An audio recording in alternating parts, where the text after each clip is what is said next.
is 6:15. This is the Sri Lanka Broadcasting Corporation. Here's the news edited by Dulmin Samarasinghe and read by Rumesh Piris. First, the headlines. The Parliament informed that measures are underway to introduce a new act against fraud and corruption.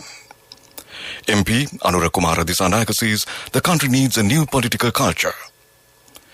MP Diana Gamage reveals 20 government institutions make a daily loss of 790 million rupees. The school principals advised not to consider 80% attendance for GCE advanced level this year. The National Dengue Control Unit records nearly 50,000 dengue patients since January. In news overseas, the US Attorney General confirms authorizing search of former President Trump's Florida home. In sports, Pakistan's leading cricket players agree to amend central contracts. Now the local news in detail. Minister Ramesh Patirana says that measures have been taken to introduce a new act against fraud and corruption. He said that there are difficult tasks to be performed, including financial reforms and restructuring of unprofitable state enterprises. He pointed out that there were positive changes during the time of former President Gotabaya Rajapaksa. He mentioned this while taking part in the debate on the policy statement of President Ranil Wickremesinghe in Parliament today. MP Ranjit Madhava Bandara said that the Parliament will become a one-party council through the 22nd Amendment to the Constitution. He said it should become similar to the 19th Amendment to the Constitution. He further said that the international community do not approve harassing protesters and attention should be paid in this regard. MP Anurakumara Disanayake, taking part in the debate, said that foreign countries are hesitant to help to build the country. He said aid can be received only by changes effected in the country. He further said the country needs a new political culture. MP Diana Gamage said that 20 government institutions make a daily loss of 790 million rupees. She said government should decide soon about such unprofitable institutions. Parliamentarian S.M. Chandrasena pointed out that a wrong message is given to the youth by the group taking to violence which cannot get parliamentary power. He said their attempt was to take the country to an era similar to 71, 88 and 89. The Ministry of Education said school principals have been advised not to consider 80% attendance for the students who are going to sit for the GCE Advanced Level Examination 2022. The ministry has taken the decision due to the COVID pandemic, transport difficulties and fuel crisis in the country.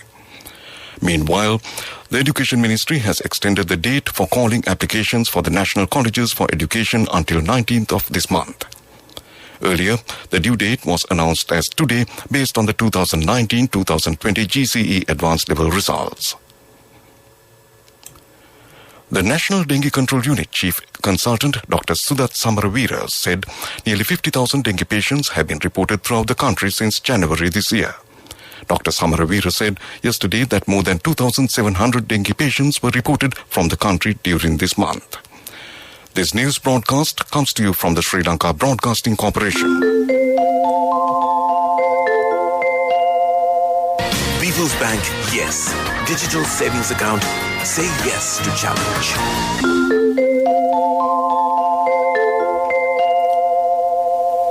Continuing with more local news. Chinese-built Pakistan Navy ship Timur arrived at the Colombo harbour this morning. The visiting ship was welcomed by Sri Lanka Navy in compliance with its traditions. According to Sri Lanka Navy, the Pakistani guided missile frigate built in Huandong Sanghua shipyard in Shanghai is in Sri Lanka for a formal visit. The warship made a stop in Colombo during its maiden voyage to Pakistan while exercising en route with Cambodian and Malaysian navies. Colombo Fort Magistrate Tilina Gamage has ordered to further remand 4 suspects including activists Danis Ali until 26th of this month. The accused were arrested in connection with the forcible entry to the president's house and damaging its properties. He is also accused of forcibly entering Sri Lanka Rupavahini Corporation with several other activists and attempting to disrupt telecasts last month. Reverend Father Jivanta Pires, who appeared before the Colombo Fort Magistrates Court through his attorneys this morning, has been granted bail. Colombo Fort Magistrate Tilena Gamage ordered to release Reverend Father Pires on 2 personal bails of 500,000 rupees each. The magistrate imposed a foreign travel ban on him and ordered to record a statement with police tomorrow. The case against Father Pires was scheduled to be taken up again on the 26th of this month. And that ends local news.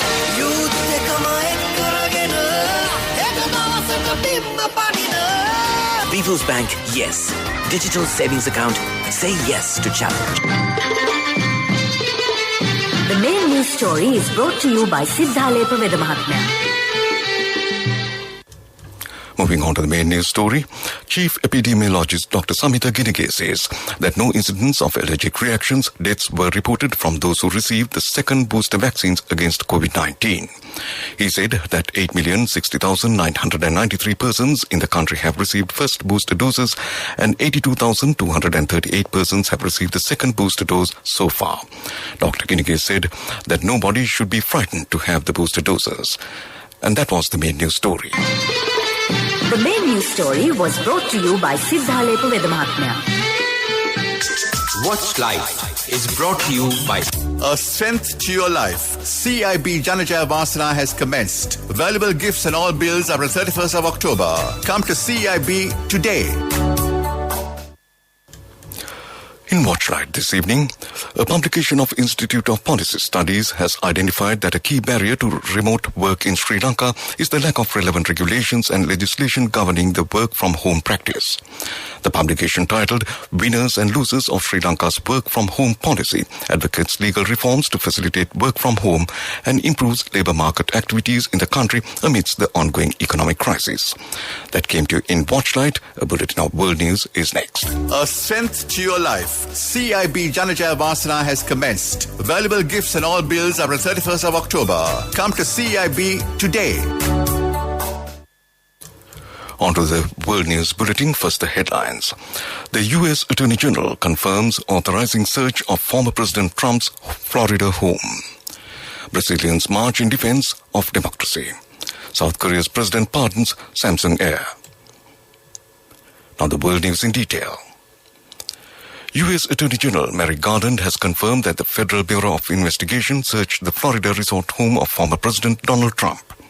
The top U.S. law enforcement officer told reporters yesterday that he had personally authorized the decision to order the search.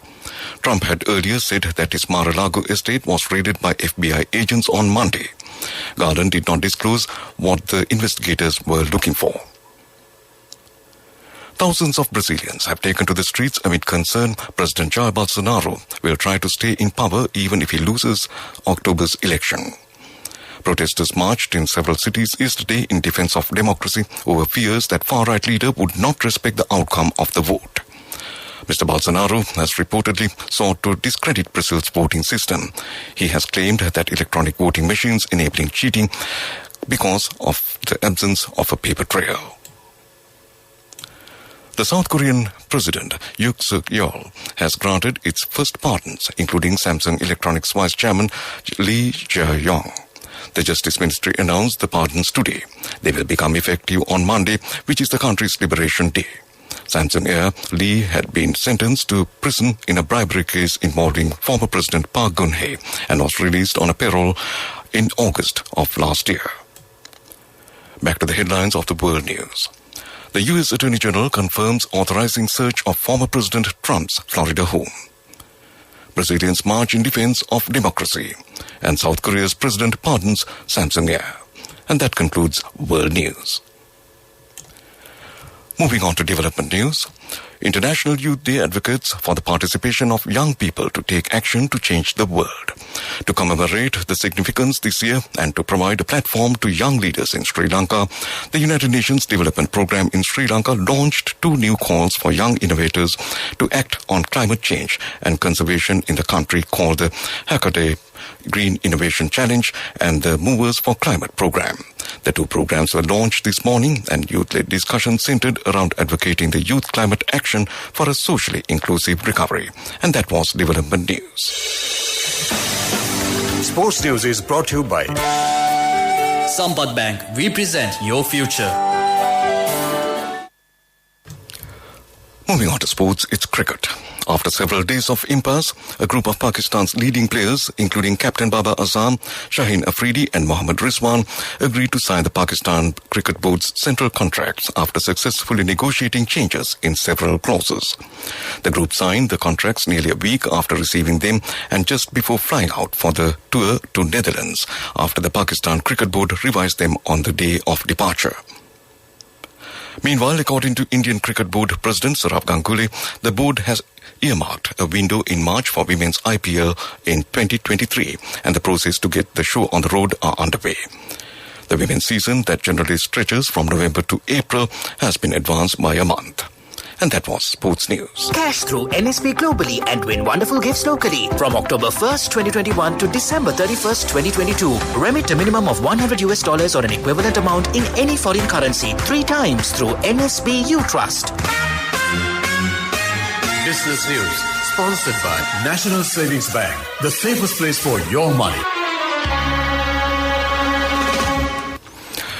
In business news, Italian airline Neos Air is planning to resume direct flights to Sri Lanka with 3 weekly scheduled flights between Colombo and Italy. Italian Civil Aviation Authority, via its official website, announced this week that it has approved Neos' request to operate 3 weekly flights on the route starting from the summer season this year. And that was business news. Business News, sponsored by Cash through NSP globally and win wonderful gifts locally. Will you be the lucky winner of the NSP Golden Jubilee? 50 gold sovereigns for the top prize winner of the NSP Golden Jubilee. Scooters for the 10 second prize winners. iPhones for the 10 third prize winners. Mountain bikes for the 29 fourth prize winners. From October 1st, 2021 to December 31st, 2022. Remit a minimum of $100 or an equivalent amount in any foreign currency 3 times through NSB You Trust.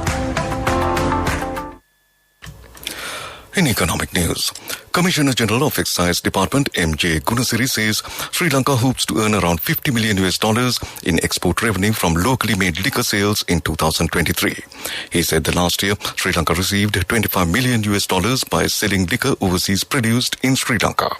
He further said the department has decided to introduce quality controls to coconut and Palmyra toddy, which will help to include those two products to the export basket as well.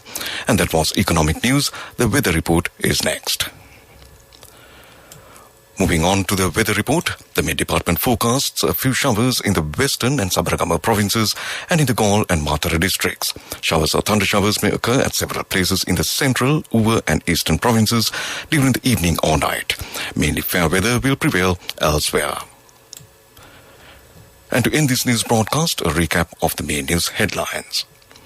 The Parliament informed that measures are underway to introduce a new act against fraud and corruption. MP Anura Kumara Disanayake says the country needs a new political culture. MP Diana Gamage reveals 20 government institutions make a daily loss of 700 million rupees. The school principals advised not to consider 80% attendance for GCE advanced level this year. The National Dengue Control Unit records nearly 50,000 dengue patients since January. In news overseas, the U.S. Attorney General confirms authorizing search of former President Trump's Florida home. And in sports, Pakistan's leading cricket players agree to amend central contracts.